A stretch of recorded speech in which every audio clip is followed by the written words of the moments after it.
I'm Evelyn Lee. And I'm Janine Chastain. We're collaborating on curated conversations to explore how the industry of architecture is changing. Together, we'll find ways to create new solutions to current challenges while elevating the value of architects. Welcome to Practice Disrupted.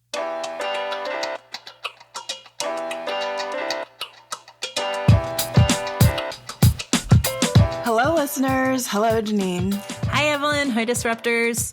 So we've recorded 2 prior episodes dedicated to mental health, and this is a topic that deserves a lot of focus. And personally, I've been wanting to continue the dialogue to go a bit deeper. So many in our field are struggling with how to manage stress, anxiety, overwhelm, burnout, and they want to know how to put mental health as a priority and build systems in place that support better mental health and hopefully reducing their stress and overload. When we recorded an episode a year ago with Peter Exley, Greg Garmisa, and Corey White on mental health, I was unfortunately stuck in a rental car in Austin, Texas, recording over a laptop through my cell phone internet connection. And I had so much to say about this topic, but I really couldn't jump in there because my Wi-Fi connection was so weak. But later, a friend told me that he had listened to the episode and he wished we had gone deeper. And so I wholeheartedly agree. Today, this episode is focused on really talking about solutions. We are specifically going to be discussing things that relate to some of your individual experiences in practicing in the field of architecture. At some points, you might think we're talking about you, but truly, this episode is a culmination of the things that I have personally learned about the psychology of architecture and being an architect and studying and design from my own experiences, things I've struggled with personally, things I've observed from other people, and behavior patterns that tend to show up in practice. So we're going to discuss what those are in more depth. We have a licensed therapist on the show today to help us explore this with great detail and great recommendations. If at any point you or someone you know is struggling with mental health, we highly encourage you to seek out guidance from a professional who can work with you one-on-one. It has been very important to my life, and I know it has helped a lot of people that I know who have had to navigate these types of conversations. So I just want to put that at the front of this episode, that is an important step to take if you're trying to find a pathway forward in your own mental health journey. Our guest is teaching at North Carolina State University College of Design and helping to lead a pilot effort to integrate mental health into the curriculum, which includes co-teaching their first-year design inquiry course. Allison Grubbs is a licensed clinical social worker, licensed clinical addiction specialist, certified clinical supervisor, and is certified in the work of Dr. Brene Brown. She was trained in 2013 by Brene Brown and has been facilitating her work in both clinical and professional settings ever since.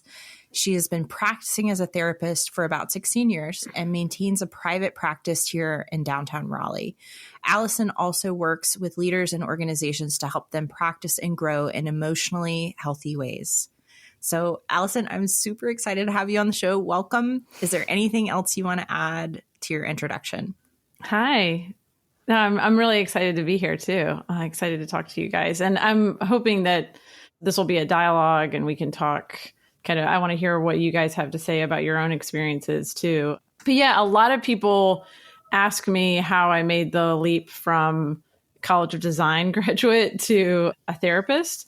And so I like to share that I was a high school art teacher in between graduating from undergrad with my design degree and was a teacher for a while and then ended up pursuing my master's in social work. So that's how I made it here. Well, we are so happy to have you. And I think it's particular, as Janine said, obviously architecture, I feel like we want to say that we suffer from all of these idea of identity, perfectionism, stress and anxiety, burnout, coping with all of it more than other industries. Can you help us set the framework by, is it all in our head or are we truly suffering more than other industries before we get into the details? That's a good question. What I have seen is that I think there's an issue for sure with the culture related to just creatives and designers and, especially architects, but it's an also universal issue, right? There's a reason why books like by Brene Brown on shame and vulnerability and perfectionism are bestsellers. It's because it's so prevalent among all of us. I can even speak for myself. But I think certain professions lend themselves to either, it may be a chicken or egg thing. Are the folks that are have a tendency to gravitate towards perfectionism may find themselves in those professions, or is it also part of the culture of design? Is it part of the culture of architecture that kind of almost reinforces that or can reinforce that? Janine, I know you and I were talking a little bit in prepping for this that, it is true. I mean, architecture, it's not the same as surgery, but I started thinking about it. There's a public safety element. Things have to be exact. You're not able to be quite as messy as other professions. And so I think sometimes that kind of mindset can easily carry over in all areas of life, and it can be hard to turn it off. And I just remember too, in the college design, and that this still continues today, this kind of, badge of honor of I stayed up all night. I was, up all night. The studio lights are on all night kind of thing. Everybody's continuing to work really hard. And so there's this kind of feeling you're not doing it right unless you're not sleeping. Yeah, no, that's spot on. And what I hope we can tackle in this conversation, I tried to narrow it down to a short list of things that I thought were priority. And the list includes discussing the identity of becoming an architect, the tendency towards perfectionism, the stress and anxiety that leads to burnout, common coping strategies that result as basically mechanisms to deal with those downward pressures. And then we really want to address actual solutions and what a licensed therapist recommends. So I thought we could start by discussing the self and our desire for identity. Why do we embrace this concept of becoming the architect? What does that mean? How does it impact the decisions we make? I have a lot of questions. Yeah. When we were talking about this earlier about the idea of identity and what it means to be an architect and what goes along with the profession, with the job, I started thinking, and hopefully this links up or resonates or makes sense, but I started thinking about this idea of our ideal identities and then our unwanted identities and how much that is really the root of, that's how we can know when and how we feel shame, which is a big piece of my work that I work with folks on. It's so universal that we all feel it, we all experience it. And it's a big driver for a lot of the things you mentioned about perfectionism and burnout and comparison and just kind of this hustle culture, because we're not feeling good enough. We have these ideal identities of, I want to be seen as, and I'm talking very ideal identities. And then we have this set of unwanted identities. I do not want to be seen as this. And I'd be curious to hear from you guys what you feel like, even if you want to share. Here I am going and being a therapist for the two of you, but what your ideal identities might be, what comes to mind, and what your unwanted identities might be, because that can really, drive a lot of those kind of behaviors you talked about. And then our self-worth gets really tied to and enmeshed with what we're actually doing just at work, our self-worth, and then our work and the product. So if there's a failure at work, that doesn't mean you are a failure, right? If there's a misstep, that doesn't mean something's wrong with you. If there's a mistake, that doesn't mean you are a mistake. And so I think a lot of what drives, and we can talk about this more later, but a lot of what drives perfectionism is shame. So when people talk about, this person struggles with perfectionism, they're really talking about this person's struggling with shame, and that's driving this way of coping with that through trying to perfect everything and trying to control everything. And if I can just get this right enough, then I will be good enough. And so it's it's pulling apart what I am doing versus who I am as a person. Yeah. And I will open up about my struggle on this, which is a lot of conversations that I've had to work through behind the scenes have to do with, they set in place this idea that there's one path to become an architect, to be an architect, and you either are or you aren't. And I never felt like I fit into that. It was not the path that made sense to me authentically, but I tried to force myself into being that, and me not fitting that criteria, I really went on this tough struggle personally about feeling like a failure in my career, which was like such a driver to who I was and what I wanted to be. And in launching my business, it's about my identity. It's about taking back that narrative of being able to, well, I'm not an architect, but I'm an entrepreneur, and I am someone who can contribute to this industry. And I see this industry in a different way.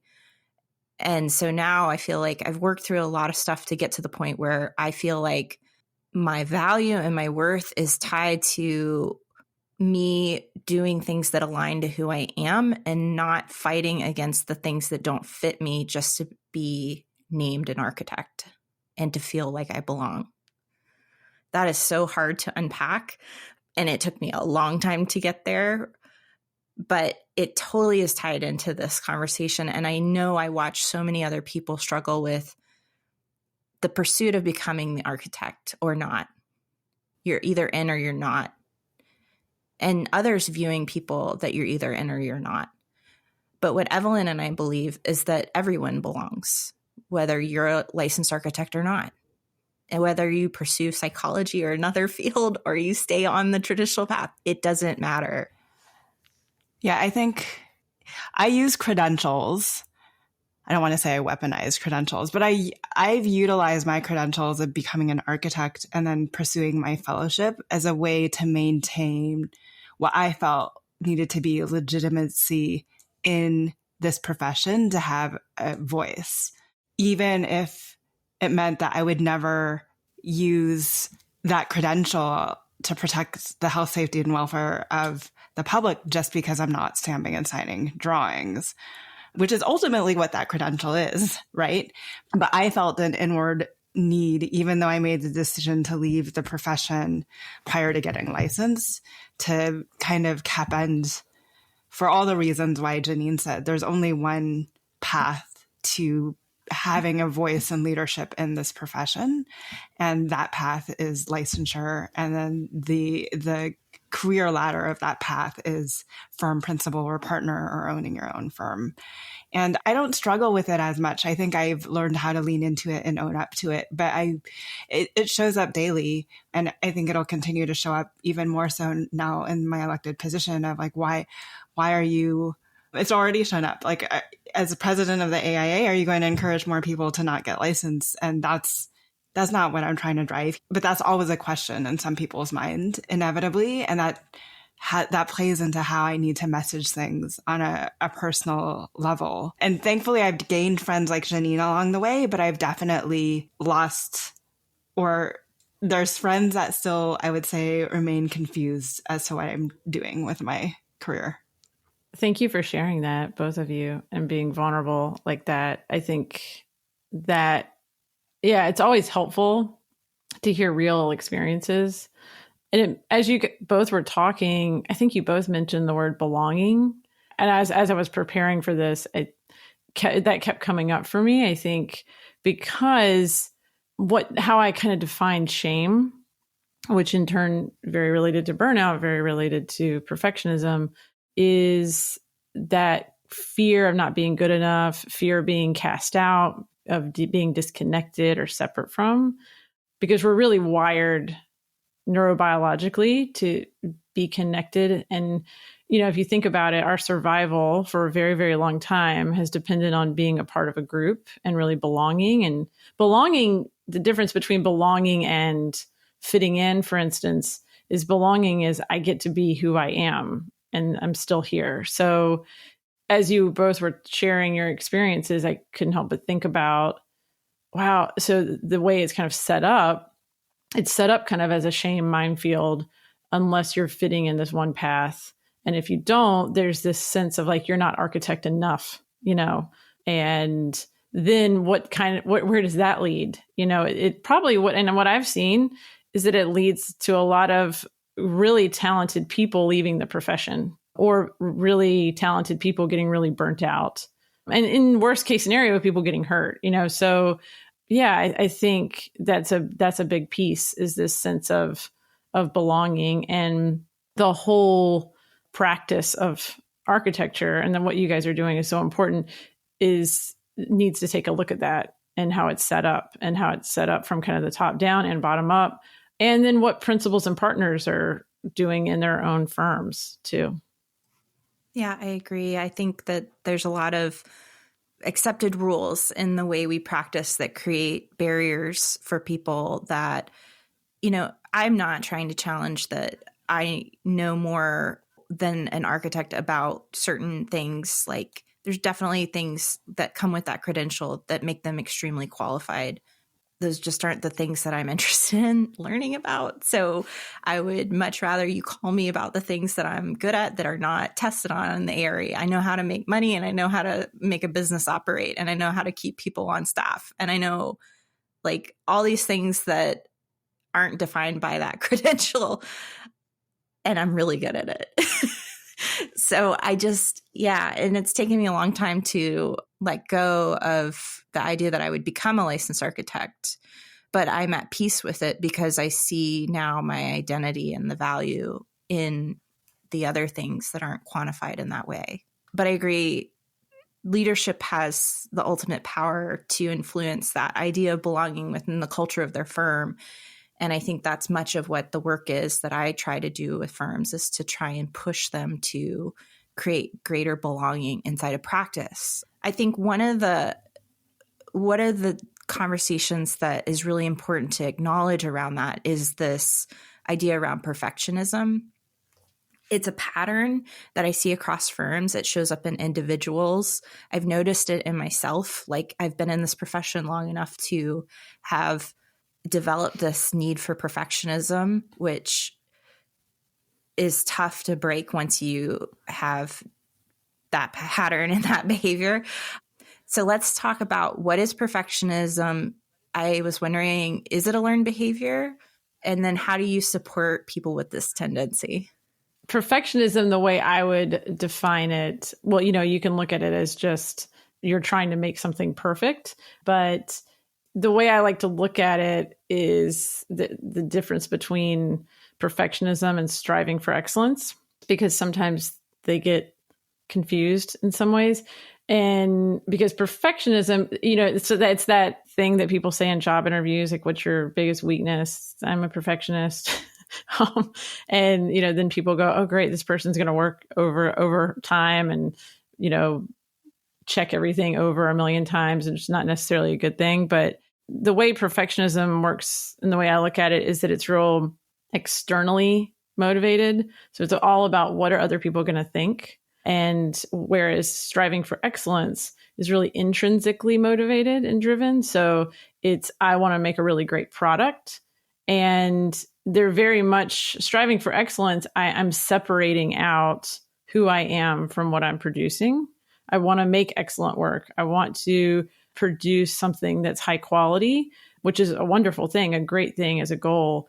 Perfectionism, though, is the big problem there is it's unattainable, but it's really driven by, what are other people going to think? And it's a never ending kind of treadmill. It's a very big hustle. And the problem there too is that we can't really control the perceptions of others. We think we can, but we can't. And if we can't ever achieve it, then we're always feeling not good enough.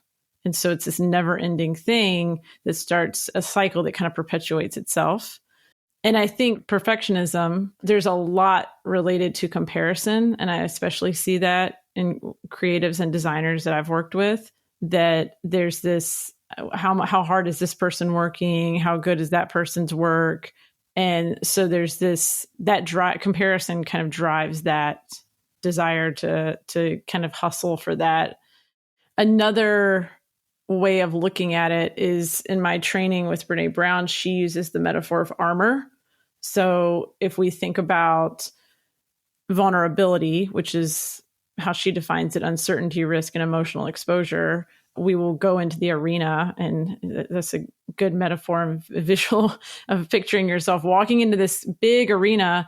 A lot of times we're carrying with us all our armor to try to protect ourselves from getting hurt. And perfectionism is a 20-ton shield. And the problem with armor is it's not letting anything else in either. We can't kind of selectively decide what we're armoring up against. We're blocking out everything. So I like to tell folks, there's no creativity without vulnerability. And if we're striving for perfectionism, if we're hustling like that and armoring up, it's blocking out so much access to innovation and creativity and all these things that all the firms want, what you want as individuals, and really blocking yourselves out from being able to fully express yourself. I think one of the interesting things that I have seen in great leadership through the pandemic is extra vulnerability and just showing up and showing the rest of us that they are just as human as I am. How have you seen, maybe even outside of architecture, or even within design, is there an evolution in the leadership mindset from needing to armor up versus showing vulnerability? And I feel like we're going to get some questions about how do I simultaneously lead and be vulnerable and bring my people along all at once? Right. So, if you think about that definition of uncertainty, risk, and emotional exposure, I don't have any experience of creativity or leading that hasn't involved those things, right? So just inherently being a leader is going to be a vulnerable experience. And I think, too, there's some myths about vulnerability, right? That people think of it as disclosure, disclosing things, or you're a leader up there, crying in front of your whole team kind of thing, which may or may not be involved. But another piece here that's really, really important that I would have to mention is, vulnerability without boundaries isn't vulnerability, right? So we have to have boundaries as well. But yeah, it's definitely have seen, and I'm really excited that there's more of a push to people are seeing the value of it, of practicing vulnerability as a leader and being willing to be a learner rather than just knowing everything, being able to ask for help. I mean, when you think about what is vulnerability, it can be so many different things. I mean, what I'm doing right now is vulnerable. It's practicing vulnerability. What you all are doing, it's sometimes small gestures and sometimes it's really big and grand. So it can look so many different ways. And it's being willing to be vulnerable with each other, right? So two partners can be vulnerable with each other. And then there may be a different level and a different boundary set up for when they're having a big, firm-wide meeting, depending on the size of the firm and things like that. So it can look a lot of different ways, but I think boundaries are a big piece there. And if you think about it, if any of us think about our own relationships in our lives and who we're drawn to and who we actually connect to, we're all drawn to authenticity. And it's kind of the first thing we look for in other people, and that's what draws me. I know that's what draws me to folks is when I see them being real, being authentic, being vulnerable, and it helps me then feel more connected. Gives me something to kind of grab onto and vice versa. So it's going to lead to a lot more connection overall in general, which is great for all of those things that we want, and not just in architecture. It was interesting that you kind of switched the conversation from vulnerability to authenticity. I feel like in a way we've rebranded vulnerability as like, we want our leaders to show up and be authentic. Like it's okay to be authentic, but it's harder to be vulnerable. Yeah. Because I think, they can be in some ways interchangeable. To be authentic is vulnerable, but still vulnerability has such a connotation to it with weakness, unfortunately. But we can think about right now, and, I would ask anybody listening right now is to think about, can you think about a time you've been vulnerable, you've practiced vulnerability or done something brave that didn't, that where you also felt afraid? And did you feel weak, right? Like sometimes it feels really scary, but it can also feel really, really brave. If you've watched someone practice vulnerability, where you've watched someone wait for a call that they're nervous about, ask somebody on a date, do public speaking, tell someone how they feel about them, those things, that's all very vulnerable, but all very courageous and very strong. So yeah, vulnerability needs to be rebranded, but just in general. There's a lot of talk at the partner and principal level of how much risk architects take on, right? So everything that we are doing is, in effect, trying to avoid a bad outcome from that risk. And then what happens is we don't necessarily, that feeling of pressure of my name is on the drawings, my name is on the firm, it gets pushed down the stream. But as somebody who's just come out of school, or as somebody who's even in middle management, who doesn't have to sign the contracts, who doesn't have to deal directly with the lawyers, like, I don't understand where that pressure is coming from, but it's already kind of instigated this micromanagement tendency within firms that then I feel becomes learned and passed down to the younger people in the firm. Is there a way to break that cycle or separate the legalese of risk from how you manage teams in a way that makes them perform better, while also having in the back of your head this whole idea that we can't go wrong because we can get sued type of thing? Yeah, I think what's coming to mind is being able to acknowledge the power of just acknowledging that, the power of the folks in leadership acknowledging that to their whole team, and the people that are maybe not licensed yet, the folks that are, everybody working on the team, just it being acknowledged. I really believe in acknowledging things very explicitly. The elephant in the room, like you said, Janine, it's calling it out, that we know this is the pressure we're feeling. We know this is scary sometimes. We know there's a lot of stress here. I think what creates a lot of struggle for folks is when they're not aware that what they're feeling is appropriate for the situation.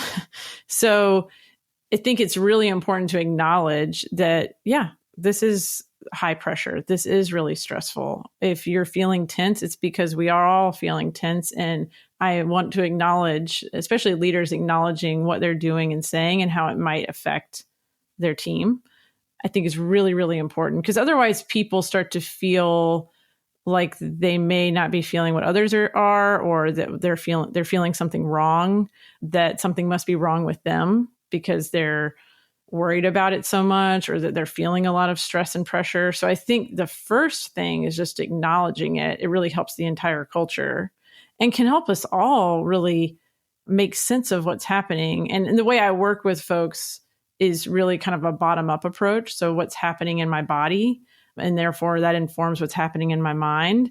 So making sense of all that, I think I've found really helps folks. I think that's a great insight, Allison. Like, I'm thinking about it from the individual perspective. There's like multiple layers in the organization. There's the person who's managing at the top, who has maybe like 20 to 30 years of experience, and they have learned to armor up in these scenarios. They've been conditioned to it. They understand how to like emotionally protect themselves.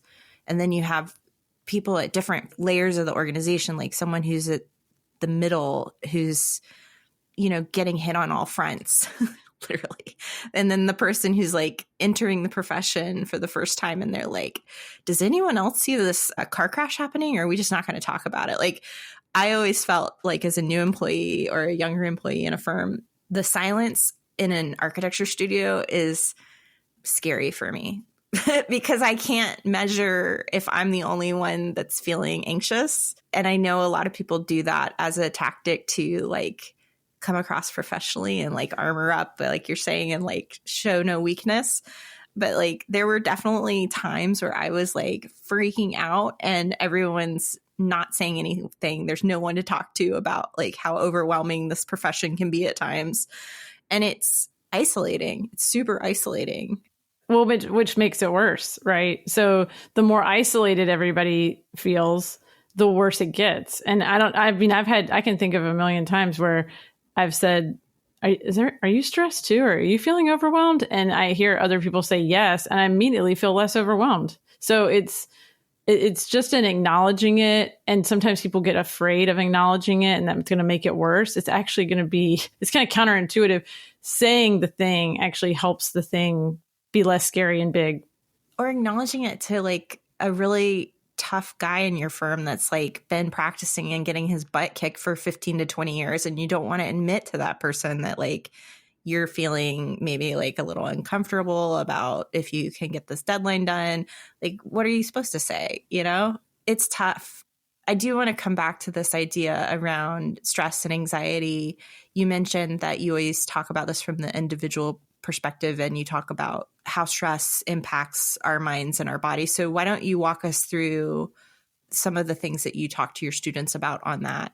Sure. Yeah. So the way I look at stress and really mental health in general, I think is kind of taking a more of a shift into looking at a kind of a bottom-up approach. A bottom-up approach is kind of looking at what's happening in our bodies and our nervous system is really informing what's happening in our mind and in our brain and thoughts. And, you know, it used to be, and a lot of therapists, I still work this way in a lot of ways, is that we're doing a lot of talking and thinking and even talking about our emotions.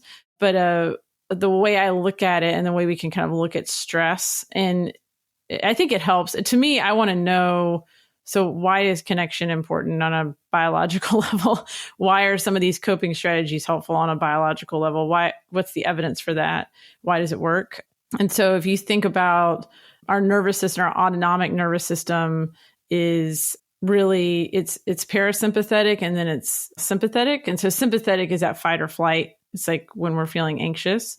And then parasympathetic can be kind of looked at in two branches. So there's one called ventral. No, I'm getting real technical here, but that's the name of it. Is more ventral. The kind of ventral state is what we'll call it. And then another state is called dorsal, or kind of a shutdown state. And so if you visualize a ladder, the ventral state is where we're feeling pretty at ease, able to connect. So great access to our prefrontal cortex of our brain, decision-making, creativity, being able to have fun. And then sympathetic is, okay, I'm feeling anxious, stressed. It can even build up to a panic attack. And then dorsal would be more of this zoned out, kind of dissociated feeling, very tired, kind of apathetic, not caring, and even just feeling, you know, even just real shut down about yourself or your future, kind of feeling hopeless, all the way down to that state. And so that's just kind of a general framework for how I see and look at folks I work with. And even myself, it's been helpful to know. And so this idea of kind of chronic unchecked stress, it has pretty big impacts on our health and just functioning of our body. And so another way to think about it is what people say, where I'm really anxious or I'm really stressed, is actually a lot of alarm happening in our body. And so our body's doing all these things to try to help us get to safety, essentially. So that's why our heart rate increases. That's why our blood pressure can increase. That's why we have, you know, gastrointestinal stuff going on. All kinds of things can, or we get really tired. All of those things are kind of ways our body's trying to keep us really safe. And so if we don't do things to help us get what I would call regulated, if we don't process that stress, that's when we can start to be in a really burned out place. And that's when people get really burnt, what I would call burned out.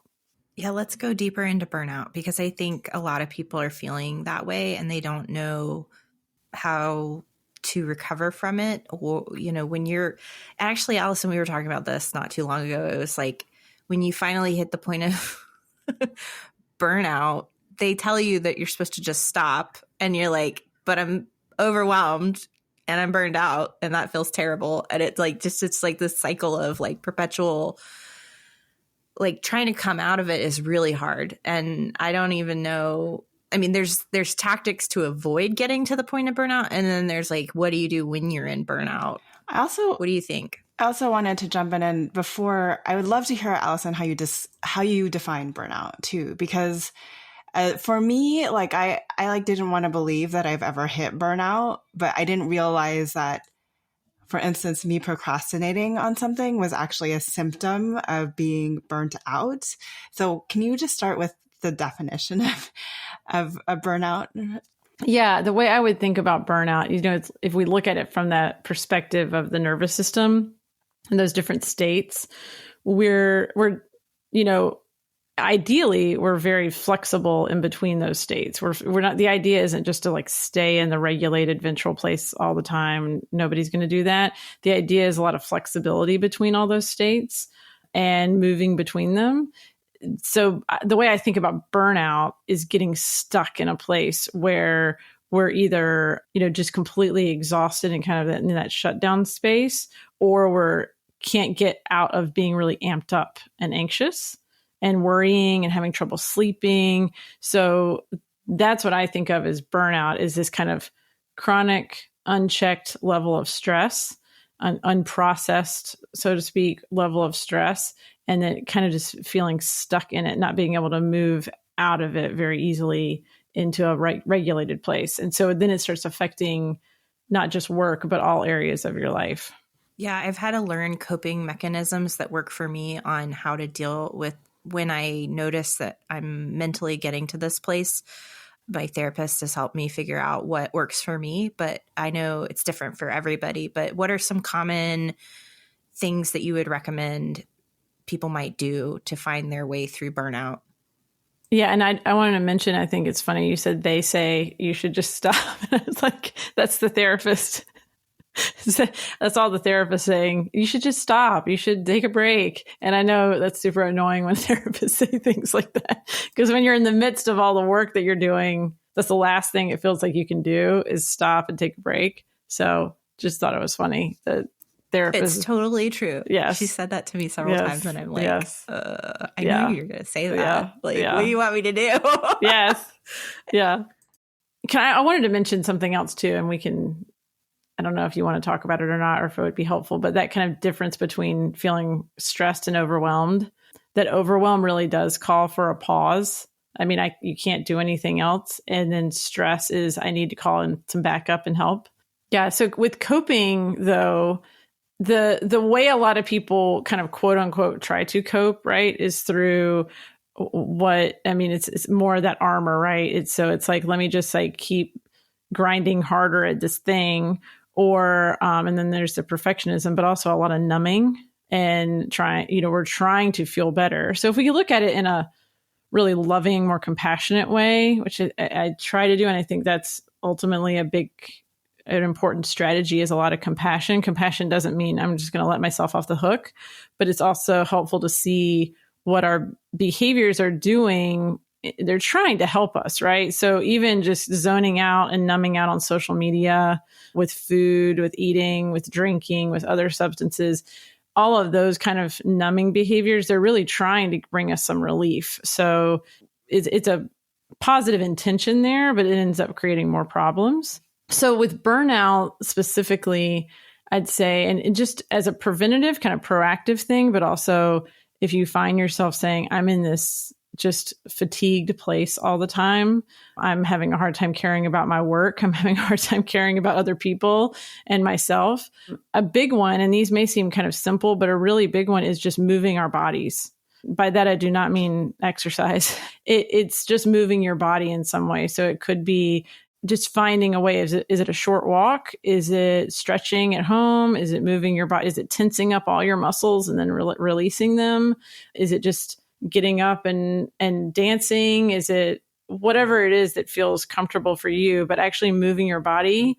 And that's another reason why I like to bring in the neurobiology, because it actually makes sense. This is the reason this is helping, is actually making my nervous system feel safer, and it can actually function better, and it's getting me out of whatever state I'm stuck in. And so we need to bring literal movement to our body.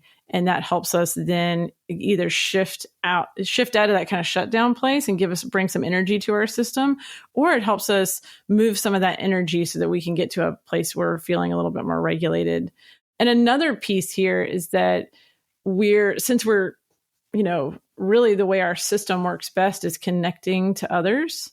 And that includes all mammals. So I'd say an animal too, but really connecting with other people and in a positive way. So we co-regulate, and that's why isolation is so dangerous. That's why it doesn't, like Janine, you said, when you're in a firm, in a design studio, and at any place where there's so much tension that it can be felt, but everybody's silent about it and leads to more isolation, it starts to really alarm our nervous system.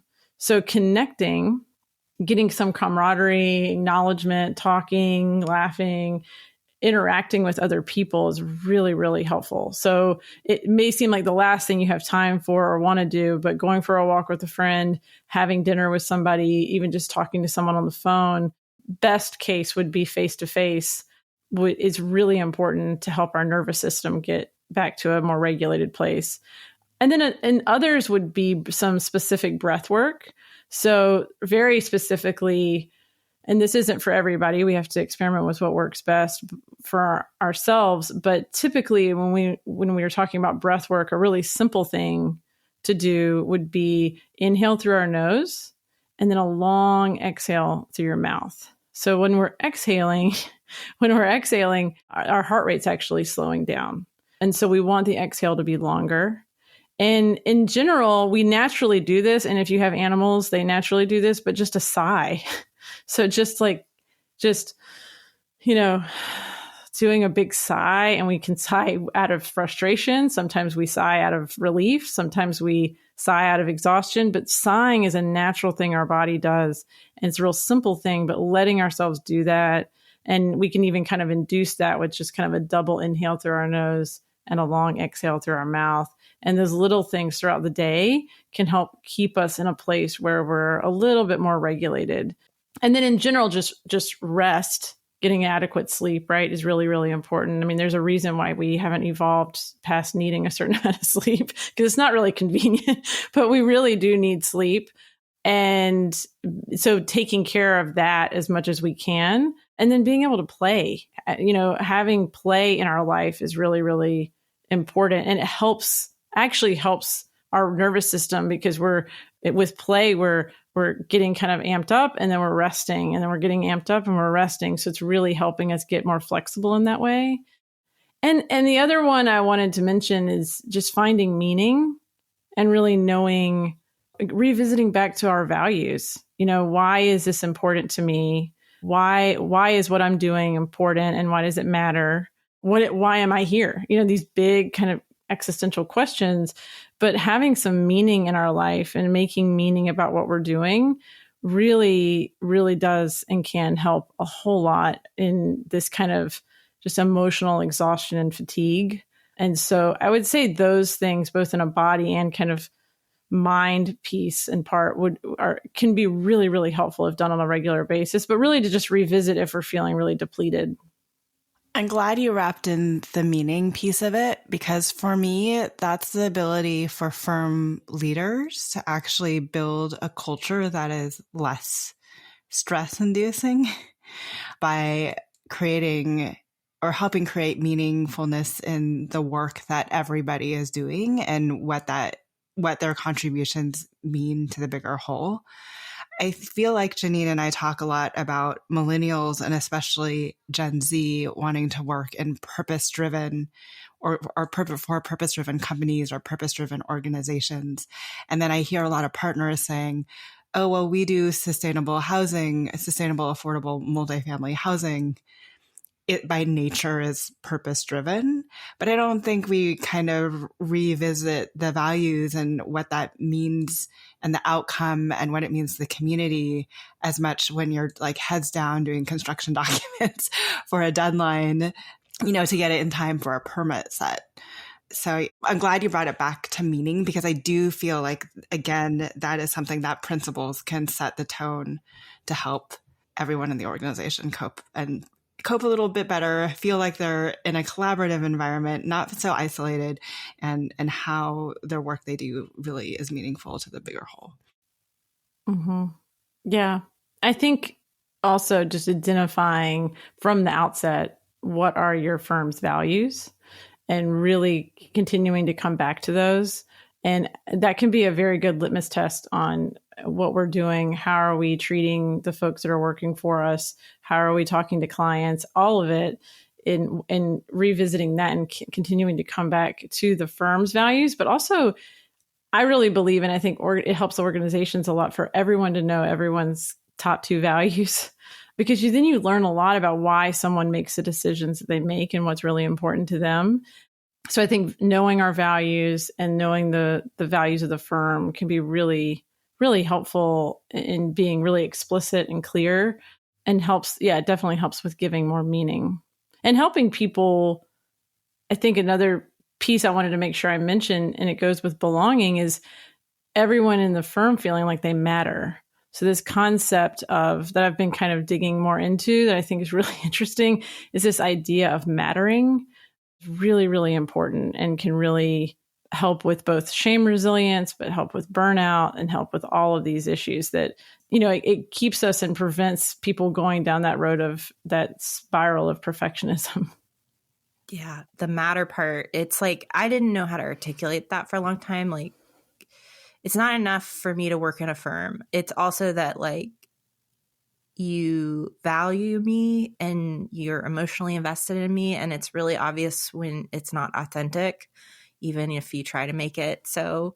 And that if I left, that you would miss me and it would matter. Like, it would matter. Like, I don't know how else to explain it. Like, there would be a void. And I think that's what unfortunately causes a lot of people to leave, because those things don't get said, or they're assumed to be true, and then it's just too late, and then someone goes and the opportunity's gone.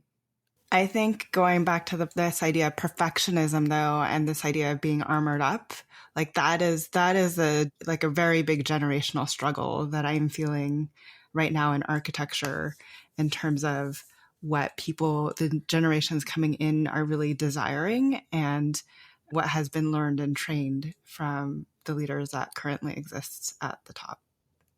I think that's a good point, Evelyn, because that was one thing I always struggled with. Obviously, I'm a very empathetic, but being someone that communicates with emotion, and it's always been weird in situations where there's like a senior level leader of a firm who has armored up their entire life. I think that's a nice way to say it, and lacks that emotional depth.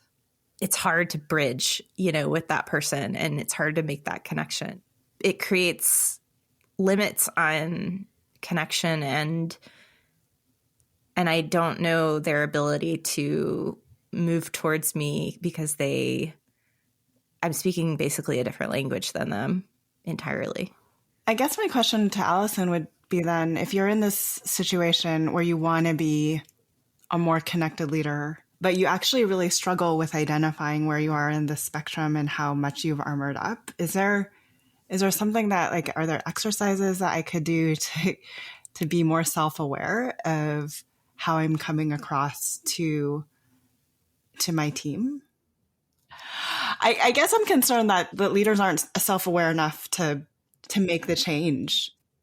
Well, I mean, if somebody that is in a leadership position, let's say, is listening to this, or maybe somebody sends them this, I would say, so if there are problems, if you're in leadership and there are things that are frustrating that are happening and there's issues, it's, issues like there are people maybe moonlighting, there are people doing this thing, there are people that's silent in the space, or whatever, if there's issues that are coming up, I think it's really important for all leaders to look at themselves and to look at how are they modeling, right? How are they modeling, and even what are they doing then to be more curious about themselves? Because the other piece here is it's not about shaming leaders that are real armored up. They're doing that for, good reason, probably. I want them right? to be armored up out on the job site.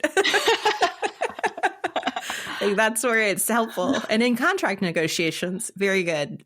But at the same time, it's being able to get curious about our own humanness. And Janine, you're talking about being emotional. I mean, we're all being led by emotion. We're either aware of it or not.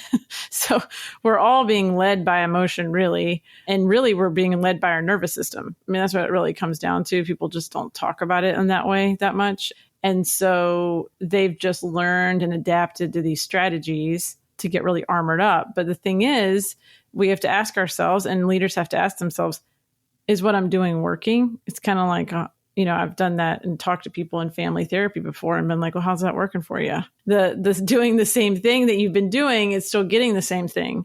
So we can't just grind harder at that.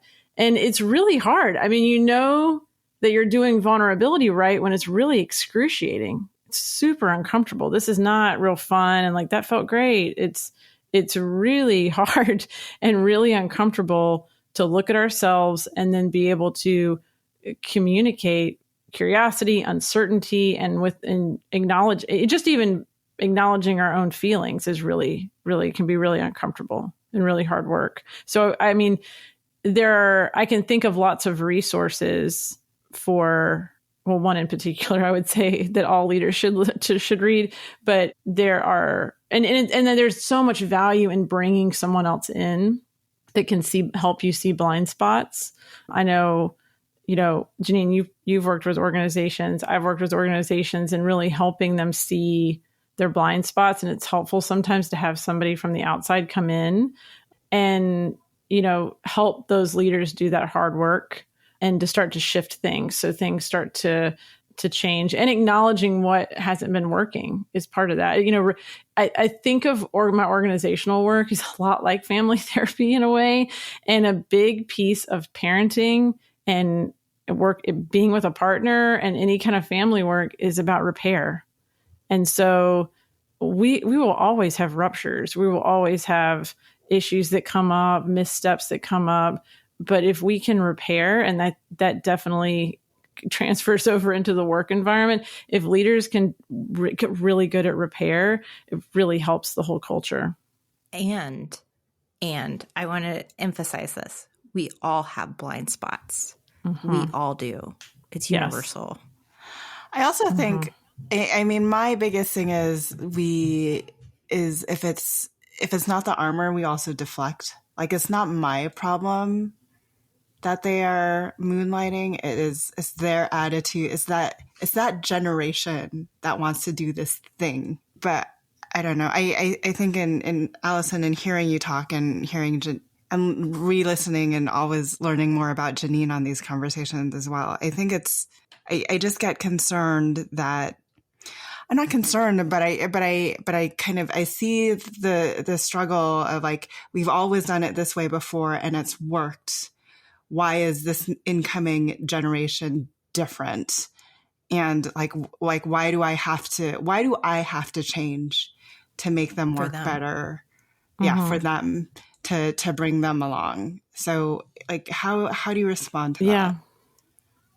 Yeah, the way especially when I've worked with and been talking to, let's say, the faculty at the College of Design, is acknowledging that things have changed. Current conditions are different. I think designers can hear that and understand that idea of what are the current conditions? What do we have to work with? And even if this is the way we want to do it, we have to acknowledge what the conditions are and have to be responsive to that. I think most designers can understand that idea of responsiveness. And so leaders have to be responsive to what's happening. And what we know what's happening is, and the reason you've now had, several episodes now about mental health, the reason I've been brought in at NC State is because people talk about a mental health crisis and there's mental health need and people are struggling. And it really is true. But I do think part of the answer isn't just, I love therapists, obviously, but it's not just about sending people to therapy and getting more therapists out there. That I do fully support that.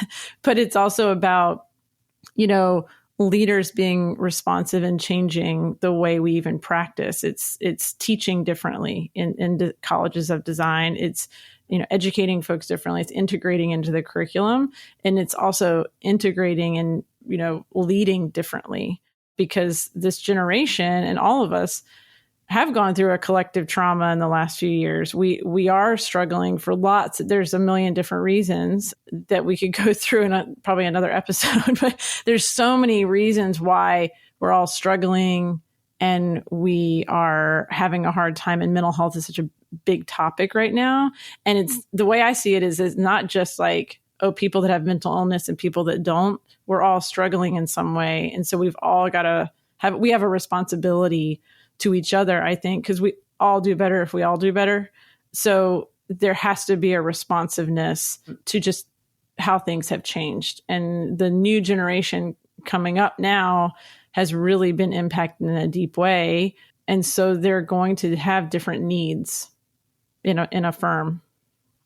I totally love that you brought it back to the NC State College of Design and the work that you guys are doing on this pilot program. I think it's super innovative and interesting, and I'm excited. I want to give a shout out to Claire. Yes. I know she's probably listening. And also Matt, who is the one that encouraged me to go deeper on this episode.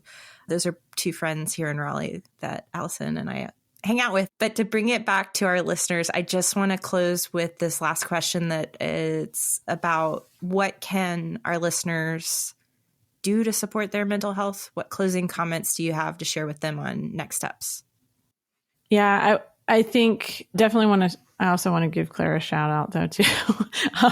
She's been really, we wouldn't be doing the work we're doing at NC State without Claire. She was really a big connecting factor. And she's doing a lot of work in integrating mental health there as well. And I think going forward, I think the most important thing I would hope people take from this is one of my favorite words is curiosity, and just being more curious about themselves, being more curious if you're a leader, being more curious about yourself and those that are working with you and that you're leading, and making sure to just being curious about what's happening inside you, and, maybe exploring a little bit more about your nervous system. I think the more we know about that, the better we can then be and more responsive we can be to ourselves. And there's value in these small things done consistently. So we have to do them consistently, and they can be very small. So taking 5 breaths that have a long exhale, making sure we get enough water to drink, and, making sure we have time that we laugh with a friend or reach out to somebody, and moving our body, even for 5 minutes at a time, makes a huge impact and makes a really big difference. And in general, just being kinder to ourselves. I mean, that's a lot of my work, when I work with folks in my therapy office. The big piece is being really kind to ourselves, and being kind to ourselves doesn't mean letting ourselves get off the hook on just scrolling for 4 hours, even though I'm guilty of that sometimes too. It's about being kind enough to encourage ourselves to do those things that are really important. And I think that I'm hopeful that people will be kinder and more curious and be willing to kind of practice and experiment with some of these things.